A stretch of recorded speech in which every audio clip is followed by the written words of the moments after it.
Ты хотел что-то рассказать о Да, великом русском генерале. да, великий русский генерал, герой России и так далее. Десантура. Это... Десантура. Я родом из населенного пункта, Катыр-Юрт называется, это населенный пункт. И когда в Джохаре, я призываю тебя называть Джохар, бывший Грозный, потому что в 1997 году город Грозный был переименован на законодательном официальном парламентом в честь первого президента. Дудаева? Да, в честь первого президента Джохара Дудаева. И мы называем, я его всегда называю Джохар, и чтобы кто не понимает, бывший Грозный. Я понял. И это очень, очень злит некоторых моих троллей. Я думаю, тебе это на вооружение тоже пригодится. Так вот, когда начались боевые действия в Джохаре, многие жители сперва в Джохаре начались, эвакуировались в горные районы, другие населенные пункты. И вот в нашем Катыр-Юрте в 2000 году, в феврале, окружили наш населенный пункт, который я тогда был в Петербурге, нет, я был уже тогда в Москве, и окружили, и было огромное количество еще беженцев, не жителей, а еще приехавших, и начали бомбить подряд, там 450 человек, по-моему, было убито, женщин, детей в основном, и уже люди начали возмущаться, мировое сообщество, Радио Свобода об этом говорил. Ну, короче, акт геноцида просто открыто, просто уничтожал, дом за домом уничтожался, убивались люди. И вынужден был Шаманов, который руководил этой операцией, вынужден был дать коридор, потому что международные наблюдатели приехали, вой поднялся на весь мир за границей. Наши активисты там подняли волну информационную и вынуждены были дать коридор. Дали коридор, вышли на поле открытое и их останавливают.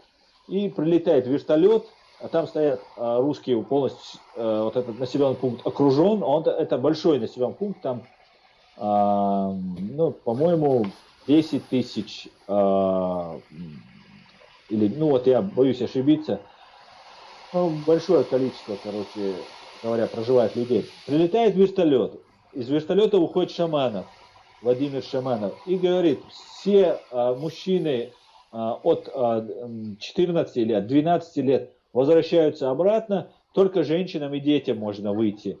Ну, 12-14 лет тоже не дети. Женщины, соответственно, начинают там плакать. Понятно, мужья, братья, да, там. Убитые, раненые. Да, в основном все мирные люди, да. Там вооруженных наших солдат там в этом населенном пункте уже нет, никого нет там. Там просто уничтожают все. Потом оно было разграблено. Просто до основания разрушено и разграблено. И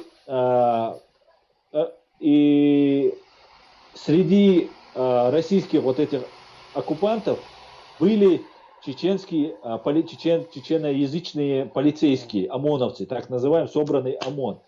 И среди них был один парень, Саид его, по-моему, звали, начальник, командир этого ОМОНа, который за Россию. И он сказал, расстрелять, всех тогда мужчин на поле расстрелять, гоните мужчин обратно. Ну, короче, там устроил, они 3 дня на этом поле просидели, их не пропускали, под дождем, с женщиной, с детьми, голодные, холодные. И в этот момент дождались Шаманова, и в этот момент вот этот чеченец, ОМОНовец, командир российского ОМОНа, крикнул «Боевики!». Ну, чеченцев нас называли, наших бойцов называли боевиками, да. И они стоят, Шаманов ругается, идет уже несколько дней люди на поле просидевшие, и там идет такой вой, крики, ругань. Ну, на слово «шухер» они как-то отреагировали. И этот кричит «боевики», вот этот, он уже устал смотреть на это, ну, прям, ну, издевательство. Ну, да. И говорят, стоят российские офицеры с автоматами наготове, там солдаты, военные, ну там огромное количество техники, вот на этих людей направлено, огромный вот этот населенный пункт окруженный. И говорит, кричит Шаманов, и тот крикнул «боевики», говорит, Шаманов замирает, разворачивается и бегом до вертолета. Вот, и все в шоке. Женщины, которые плачут, там ну, целый там ужас. Это мне мама с папой рассказывали. Они там находились в этой колонии, престарелый мой отец и моя мама. И говорит, мы растерялись, говорит. И солдаты российские растерялись, говорит, генерал запрыгнул в вертолет и улетел, говорит. И мы, говорит, несколько минут стояли вот так. И тогда русский там какой-то офицер сказал, проходите быстрее, проходите, говорит. И вот эта вся толпа ушла. Вот такой Да. русский генерал Владимир Шаманов. Честь москальской нации, если так можно назвать слово честь и нация. Вот на этой хорошей ноте, я думаю, можно закончить тогда. Да, да. Что? Хочу поблагодарить модераторов, поблагодарить тебя. Рад встрече, рад разговору.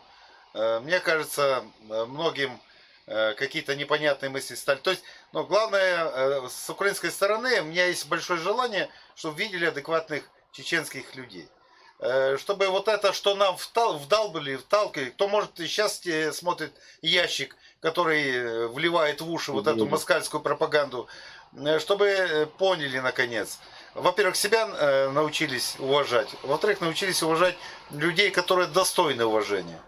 Для этого я хотел бы, да, есть хорошая мысль, продолжить эту тему. Да, спасибо тоже, спасибо, что пригласил. Спасибо всем твоим зрителям, моим зрителям, моим модераторам и твоим модераторам из-за тебя. Да, я тоже хотел бы доносить, у нас тоже есть какие-то стереотипы, что против Украины, что Украина, она... Украина такая... и русский один народ, нет? Да. Поэтому я тоже борюсь с этим. Кстати, это сейчас уже намного более результативно. Уже многие чеченцы понимают, что украинцы это и между украинцами и чеченцами больше общего, чем между украинцами и вот имперскими русскими, которые есть. Поэтому рад был пообщаться, рад был ответить на вопросы. Виталий Кот пишет, дайте мне паспорт ДНР, у меня печь гаснет.